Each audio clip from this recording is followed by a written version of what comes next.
సంజయ్ గారు రాజకీయ డ్రామాకు తిరిగి తెరలేపినాడు.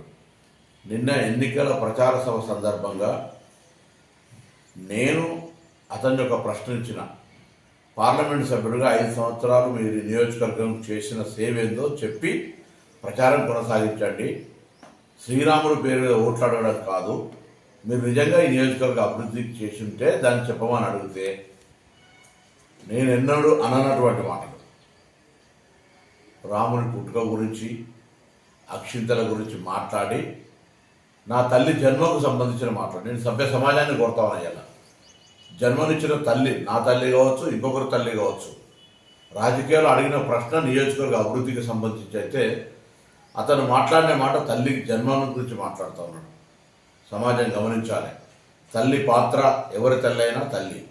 అటువంటి మాటలు మాట్లాడిన వ్యక్తి రాజకీయ డ్రామా చేస్తూ తిరిగి ఆ యాత్ర ఒక ప్రచారం రావాలనే ఆలోచనతో మళ్ళీ ఎవరు అడ్డుకుంటున్నట్టుగా ప్రచారం చేస్తున్నారు. మేమెవరూ అడ్డుకుంటలేదు. ప్రజాస్వామ్యంలో యాత్ర చేసే హక్కున్నది. మీరు మాట్లాడిన మాటల్ని మళ్ళీ ఏమంటున్నారు, చట్టరీత్యా చర్యలు తీసుకుంటారు. ప్రజలే మనకు చట్టం, ప్రజాస్వామ్యమే మనకు చట్టం. ఈ ప్రజల ముందు నేను అడుగుతా ఉన్న, అమ్మ, ప్రతి బిడ్డకు జన్మనిచ్చుంటారు ఒక తల్లి. నా తల్లి జన్మ గురించి మాట్లాడుతూ ఉన్నటువంటి అతని పట్ల ఒకసారి ఆలోచన చేయండి. ఇది ఏమాత్రం రాజకీయాల సబబు ఈ విధంగా మాట్లాడడం. భార్యకు మంగళసూత్రం కడతారు, అటువంటి మంగళసూత్రం అమ్మి ఎన్నికల్లో గెలిచిన అనే వ్యక్తి. అసలు రాముడు అంటే, శ్రీరాముడు అంటే ఎంత గౌరవము. ఆనాడు అయోధ్య రాముడిగా సీతమ్మ కోసం జరిగినటువంటి కష్టము, లేదా రాముడు తల్లి తండ్రి మాట విలువించినటువంటి పరిస్థితి గురించి మాట్లాడే వీళ్ళు నా తల్లి గురించి మాట్లాడి, తల్లి జన్మ గురించి మాట్లాడితే ఏం రాజకీయం? భారతీయ జనతా పార్టీ రాష్ట్ర కేంద్ర నాయకత్వం ఆలోచించాలి.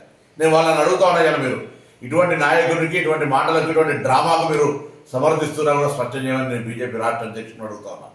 ఈ జిల్లాకు సంబంధించిన ఇద్దరు బీజేపీ నాయకులను అడుగుతా ఉన్నా, ప్రజలను అడుగుతా ఉన్నా. నేను ఏ విధంగా మాట్లాడినా నేను ఈ నియోజకవర్గ ఎంపీగా ఇవాళ కూడా బహిరంగ చర్చకు సిద్ధమని 6 నెలలుగా, ఏడాది నుంచి అడుగుతా ఉన్నా.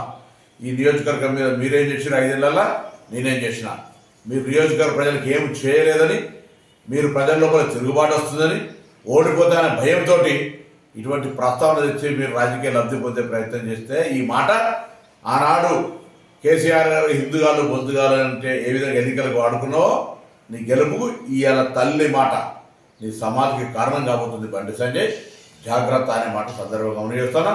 మేము హింసవాదులం కాదు, మేము కాంగ్రెస్ పార్టీ వాళ్ళం.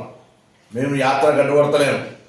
దాని పేరు మీద శవం మీద పిల్లలు ఎదుర్కొనే విధంగా యాత్రను అడ్డుకుంటున్నామని లబ్ధి పొందే ప్రయత్నం చేయకు. యాత్ర చేసుకో, ఏమైనా మాట్లాడుకో, కానీ నాలుక ఒళ్ళు అన్ని దగ్గర పెట్టుకొని మాట్లాడమని హితో చెప్తాను.